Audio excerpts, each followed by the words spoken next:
Hello, everybody. Good afternoon. This is Kenyon Sutton, Financial Wellness Manager with Community First. Hi, my name is Arshelle Sorrell. I am the Financial Wellness Specialist with Community First. All right, so today we wanted to kind of get into the festive holiday theme. We know that money is top of mind for everybody at this time of the year. Whether you're spending money on presents or preparing for tax season or looking to just turn over a new leaf as the new year gets closer. So we wanted to just share some 5 money moves that you can make during the holidays to make sure that you're setting yourself up for success for the next year. So with that, we'll go ahead and dive right in here. Our 5 smart money moves are going to revolve around a lot of different things. And Arshelle, why don't you go ahead and share with us what your top money move is to start with? Definitely for me, it is creating, using, and sticking to my budget I set on gifts for family and friends.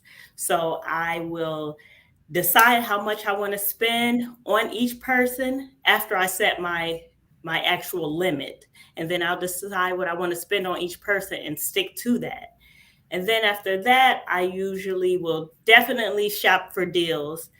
You want to go on any special apps that you know of, some of your favorite apps where you can get good deals on everything, find out about the sales, and still stick with your budget for each person on your gift list, and utilize your rewards and other sources of you may have some gift cards that you didn't use yet. You may have some rewards that you haven't used yet that maybe you can use at like Best Buy or something. Like, make sure you can, it's much easier to stick to your budget when you have coupons or deals and you do your research before you go shop. If you go out there blindly shopping, that's when you normally go over your budget. And also, no matter what, like I said before, stick to your overall goal of what you set your budget to spend on gifts, and go with a plan. Don't go shopping without a plan. Absolutely. Well, we will always want to make sure that we're stretching every dollar as much as we can, especially with everything that's happening recently with supply chain shortages and not necessarily being the best deals out as what we've seen in years past. Also, one thing that you can look at is sometimes your credit card companies that you're utilizing when you're shopping online will have special discounts if you go through certain websites. So you want to look for that as another opportunity to save. All right, so now that we've talked a little bit about that, fraud is always a big topic during this time of the year.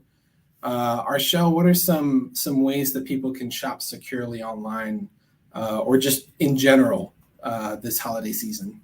Well, there are a couple of different things that you can do, whatever works better for you. For instance, usually when I shop, with whatever credit card I'm going to use or whatever debit card is hooked to my bank account, I use just those cards. I don't use just all of my credit cards or all of my debit cards. I'll do all my Christmas shopping on one card. So at least that way I can check my transaction history each day. So after I go shopping for Christmas or whatever I'm going to buy for the holidays, I always go home and I check my online banking.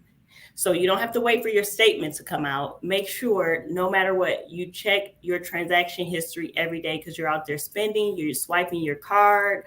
And that's why I say I limit it down to 1 to 2 cards that I'm using for gifts. So that way I can just focus on checking those online banking or your credit card set up for whatever their online banking is. And if you use cash, go out with a certain amount, make sure you keep it close to you.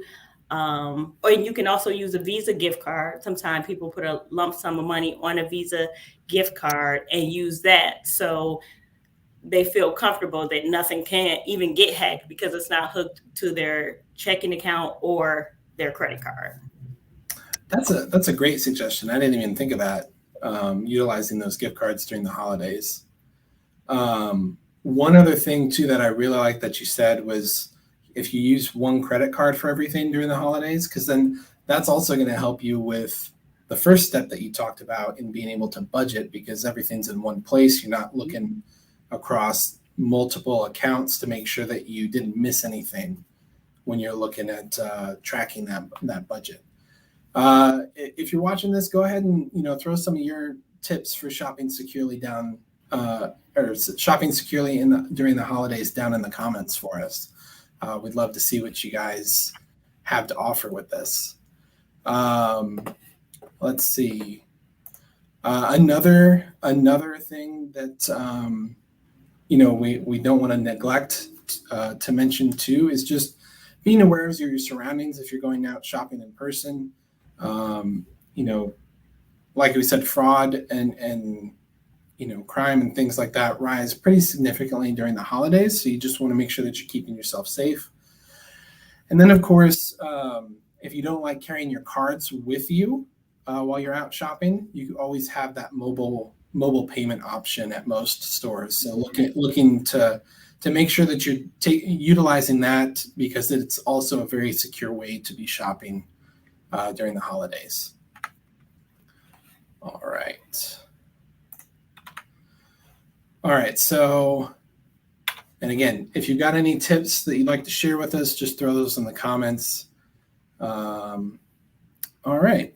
Now that we talked a little bit about the basics, let's see what else we've got. Arshel, what's the next thing on your list to help keep us moving during the holidays? So my third thing is definitely I am a card user. I use my debit card. I use my credit card. I usually never use cash. So when I'm choosing what credit card to use for my gift shopping, I choose one with a low interest rate, whatever card has the lowest interest rate. And I look to see what that rewards program is, because I want to use the cards that's going to give me the best rewards. It's going to be beneficial to me in the long run. And I also choose the card with no annual fee. So make sure you look at your interest rate, because the goal is to pay your credit card off by the next statement date. But if you can't, and you can just pay the minimum or a sum, at least you're using the card with the lowest interest rate. So more money is going on your principal. So once again, look to make sure it's a card that's no annual fees, a low interest rate, and you have the best rewards that works for you. Absolutely. And I think that's key, is just making sure that those rewards match the lifestyle that you've chosen. So, you don't want to get a travel rewards card and not travel, because then all those benefits are just lost on you. So great advice. Next thing that we have on our list here, and this is something that you can really do at any time of the year, but it's especially important during the holidays, is just freeing up cash in general.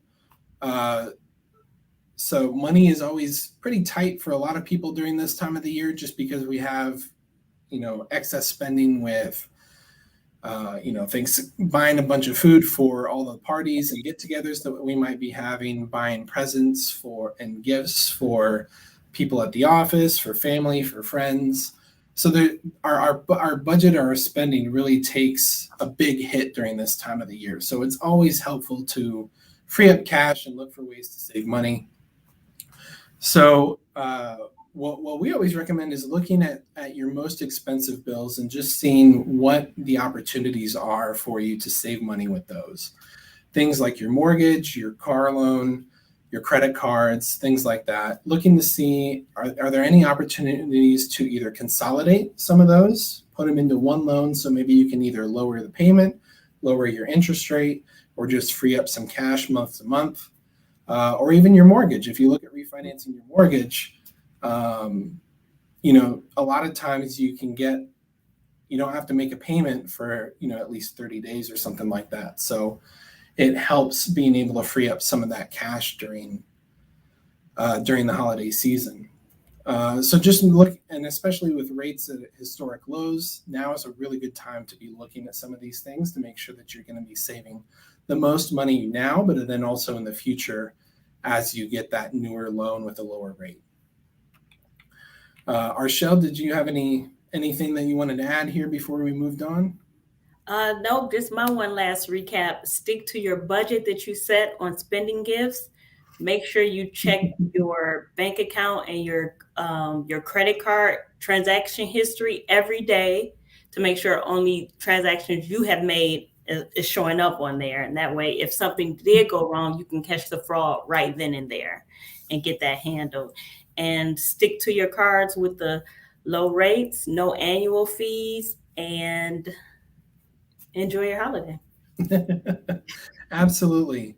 And then our last money move that you can make during the holidays is just really preparing for tax season and taking advantage of all of the deductions that you can before the year ends or before, whatever the deadlines you may have in the first quarter of next year. And we really look at a couple different ways that you can do this. The first is going to be with your health savings account. So make sure that you're maxing out contributions if you can to help reduce your taxable income. Plus, this is money that rolls over year to year. So if you don't use it all right now, that's great. Now you've got some extra money for any medical expenses or medical emergencies in the new year. And this money grows tax-free. So it's really a very easy way to help save some additional money for retirement, for medical expenses as you get older. But you just have to make sure that you have the right health plan to qualify for this type of account if you're going to continue to make contributions to it in the next year. The other account that we want to look at here is also your flexible spending account. This is going to be very similar to an HSA.